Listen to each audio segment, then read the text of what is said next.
stay digital. For all the digital guys here, next topic is digital as well. It's about data spaces and the question how data spaces and decentralized networks can become a foundation for green travel.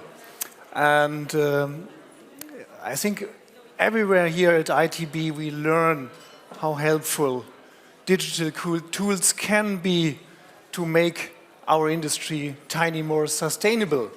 And we use a lot of already. We talk about data intelligence, talk about, of course, visitor guidance, and generative AI is the next big thing that's coming, that's for sure.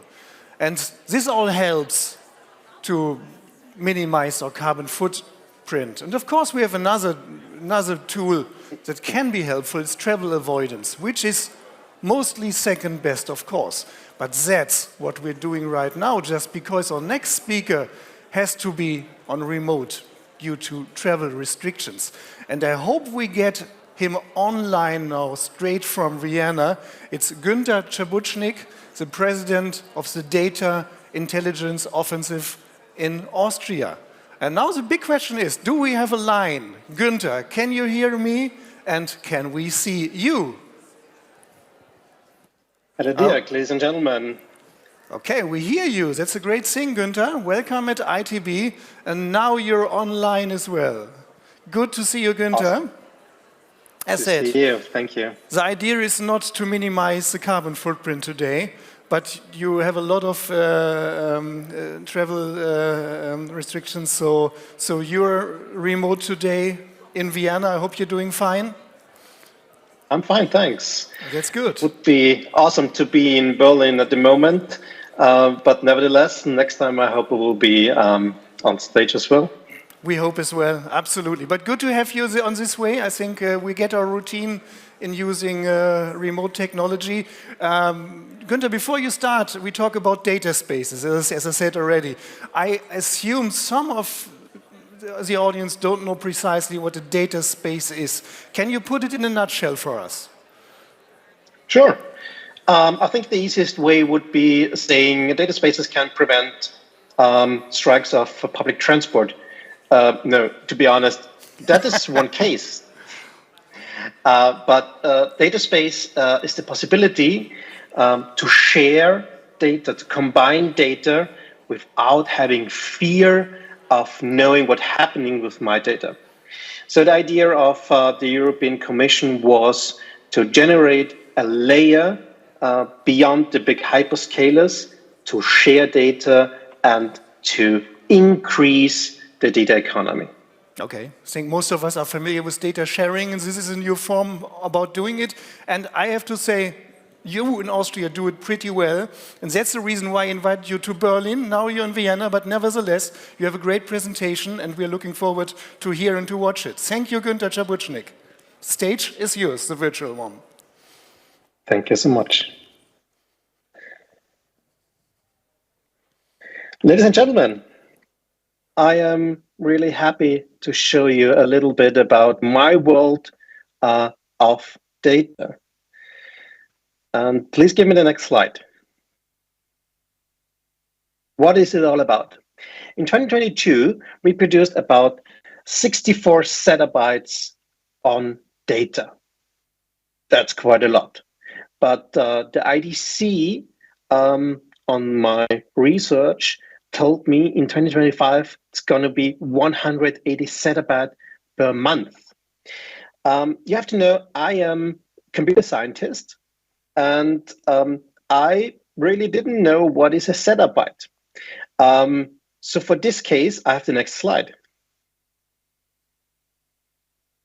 180 zettabytes are about 270 billion compact discs of one of my favorite artists, Bruce Springsteen. And to be honest, that's a lot. That's a really lot of data. So that means data will be and is our next resource. We should use them. We should use them to increase our economy. And for this reason, the Austrian government invented a few years ago the so-called DIO, the Data Intelligence Office. Next slide, please. So what is the DIO?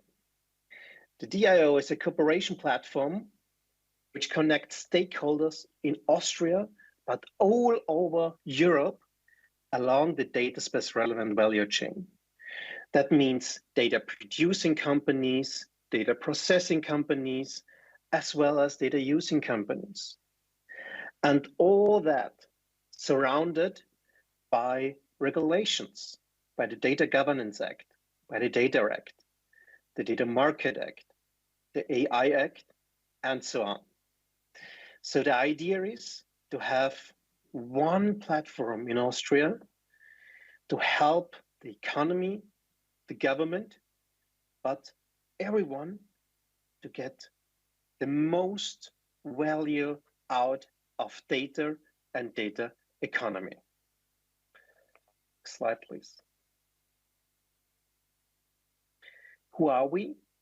Actually, we are a non-profit organization with almost more than 300 members at the moment, starting from small companies to big companies like Coca-Cola, the Austrian Railways, T-Systems, telecommunication provider, and so on, but as well governmental bodies, several ministries, for example, international bodies like the IDSA, the International Data Space Association, Gaia-X, BDVA, cooperation partners all around the world.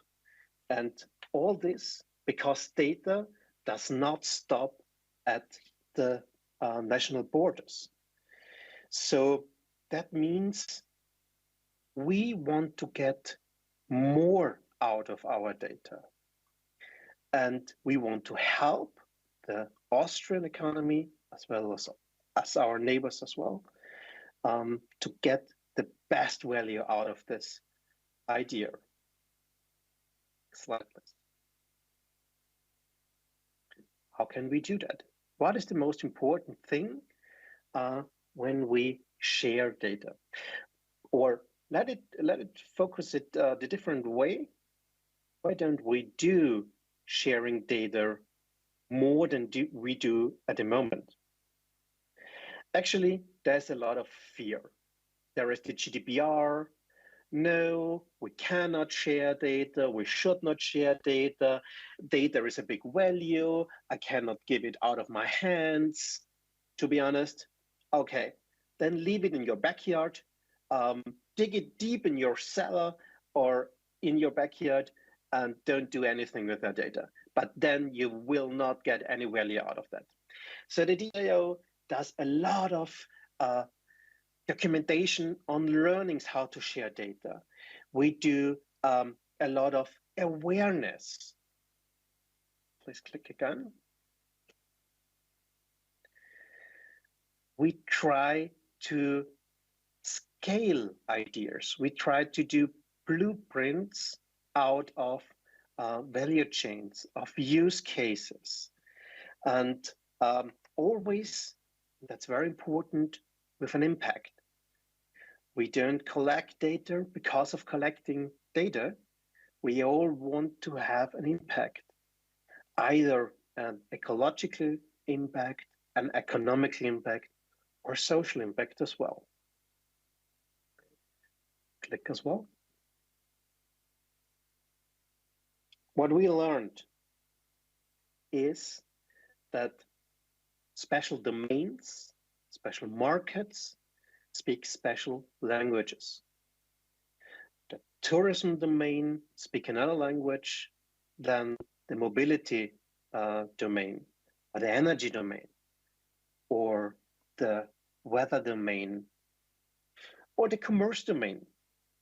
But the idea is to have a cross-domain ecosystems.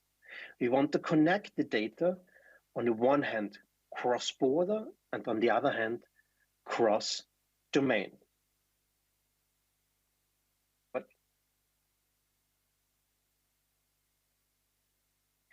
So we try to generate matchmaking. We try to generate awareness out of data. We want to show how the GDPR could help us, how Data Act or Data Governance Act can help us. And how we do that is with data spaces. Next step, please. Data spaces are always domain-based. That means we have a lot of them. We have data spaces about energy. We have data spaces for foresting, for agriculture, for sports, for arts and culture, and our biggest data space is the tourism data space. But what is such a data space? No, the click was okay, so I can go on. What is a data space? Let me explain it to you. The idea is to use the data where it is created. Don't do a centralized idea, one centralized place of data, and have one place to rule them all. Because that's the idea from the hyperscalers, from Microsoft, Google, and all these big players. Their idea is to share all the data in their center, to have a lock-in effect. That's fair enough for the business case, but in the end, we want to do it decentralized. We want to do it sovereign. The data sovereignty is very important in the European Union. The idea that one who is creating the data is in lead by what's happening with his or her data. Having trust. What is the other one who is using my data doing with my data? How can I trust him? Maybe he's a competitor. Can I still trust him? How can I trust him? All these ideas are focused in a so-called data space. As well as identity. Maybe you know the eIDAS licensing in Europe. The electronic ID idea is to have a digital twin of a person or an identity in the digital world. Same in data spaces. We need to know who is the one who is using my data. And last but not least, the interoperability. About 60% of the resources are lost in data-driven use cases because you have to program APIs and have to develop new interfaces to exchange data. So the idea of having one interoperability is really, really important and saves a lot of resources. This as well is used in data spaces. So a data space, and you see it on the next slide, is nothing more than a lot of points with data who are in a network, who are in a mesh with each other. So when we connect all this data on a sovereign, trusted, and decentralized way, it's possible to get more out of the data. It's like we get use cases, we get innovation, and we can use this data in a technical, in a legal, and in a business way. In Austria, we have our lighthouse project. You see on the next slide, it's called the Green Data Hub. The Green Data Hub basis on the one hand to drive the data-driven climate transition. So the idea is to have use cases and output out of this 4 data spaces who are connected to each other to generate use cases who help in the climate transition. What are these 4 data spaces? You can see it on the next slide.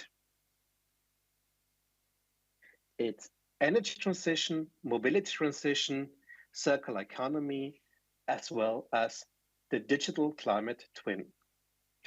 And when you think about these 4 data spaces in combination with our lighthouse data space in Austria, the tourism data space, you can see this really, really big value which is created out of this green data hub. At the moment, we have energy transition and circular economy in place. The mobility transition data space and the digital climate twin are in preparation at the moment. So what would we get out of this 4 data spaces? Slide, please. As I mentioned before, the idea is to have either social, economic, or ecological output out of these use cases coming from these data spaces. When you combine, we call it federated, when you federate these data spaces. Let me show you a little overview on the next slide, and then we jump into one of the use cases out of this idea. So the idea of these 4 data spaces is to combine companies within their own domain. Why? Because they speak their own language. They have their own semantics. They have their own metadata. They have their own idea of building data sharing. But what we want is to combine this data. And so we can combine it cross-domain. That means companies who are doing energy transition and are in the energy transition data space, can exchange the data as well with the circular economy data space or the mobility data space. Also, the tourism data space can exchange data with the mobility transition data space, for example. That means we get a lot of data and a lot of use cases. And let me jump into one of the use cases within the tourism data space in combination with the energy transition data space and the climate data space. Next slide, please. Next slide. And next slide. Thanks. It's the climate change cockpit for tourism. And this one is a absolutely data-driven project from Austria. To be honest, the tourism industry of Austria has a huge problem. You see it in the past, we had great slopes. I am from Carinthia, from the mountains. I really love to ski. And as I was young and really small, I started to ski about 4 or 5. There was a lot of snow. It was awesome. Nowadays, when you watch the mountains, there are these white slopes within the green. But what happens next? Where will the climate change bring our tourism transition next? Let's click the animation a second time. And how can we manage that? These are numbers I think you know better than me. You're the experts in tourism. I wanted to focus them because these numbers are the base, the information on the data we collect in the tourism data space. So what was the idea? To show on the next slide how the climate change has an impact in tourism. What means when we have different scenarios on the climate change, what means this on the snowing and the possibility of winter tourism in Austria. Therefore, we created a use case process. On the next slide. Yes, awesome, perfect, thank you. We had a lot of data sources, weather data, climate data, mobility data from single persons, for example. And the idea was bringing together all these data sources in one data space. And when you think about that, that's the first problem. They don't want to share their data because this is their data, this is weather data, this is mobility data, they don't speak the same language. So we created a data space. And we did data analytics, we did visualization, and we did also insights. And what was the outcome of all this idea? It was the climate change cockpit you see on the next slide. So in this climate change cockpit, you can pick the future, it's not finished yet. You can pick any destination, and you get information about scenarios, you get information about the idea how climate change can affect these destinations, and all this is data-driven. So we have a so-called digital twin, data-driven for our tourism destinations. Next slide. Who gets the value out of that? For sure, the local governments, hotels, guests, citizens, but also climate initiatives and operators for tourism infrastructure. Because when we know the different scenarios on the destinations, we can react on that. This climate change cockpit has live data. That means all the data is updated all the time. That's not a one-time shot. No, when something is changing, also the scenarios are changing and the climate change cockpit is changing.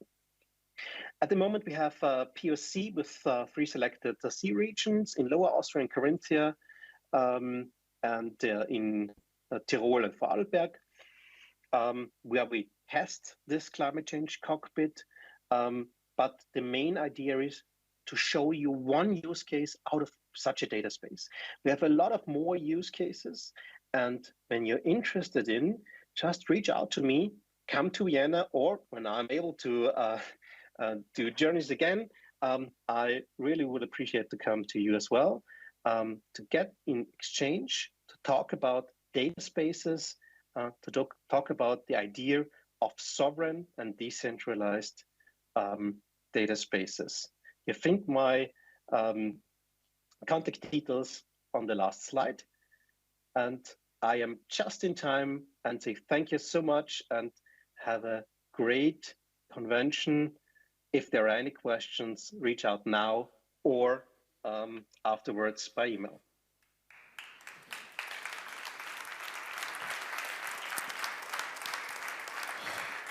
Günther, thank you so much. It was highly interesting to join you, and we learned Austria is ready for data sharing. We got the signal. Others have to be too. So how about the collaboration with other destinations, with other source markets, for instance? Are you ready, and are you doing some partnering with other countries already?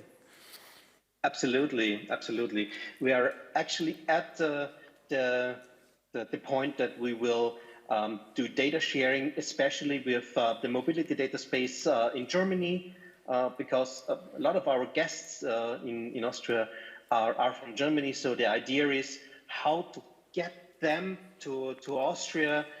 We need the data. We need the data. Where's the strike? Where's the next strike? Where can we do better guest preparation, and how can we improve the idea of marketing as well.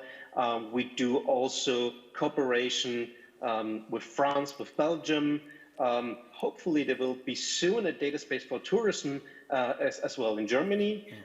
We'll see. And then this data exchange would be really, really great because when we do more data exchange, when we do more data connection, we can scale up easily. Thank you so much. And we go on with this topic tomorrow in our digital destination track, specially designed for German-speaking destinations in deutscher Sprache. So we continue on this topic. For today, thank you so much, Günther Czaburznik, President of DIO Austria.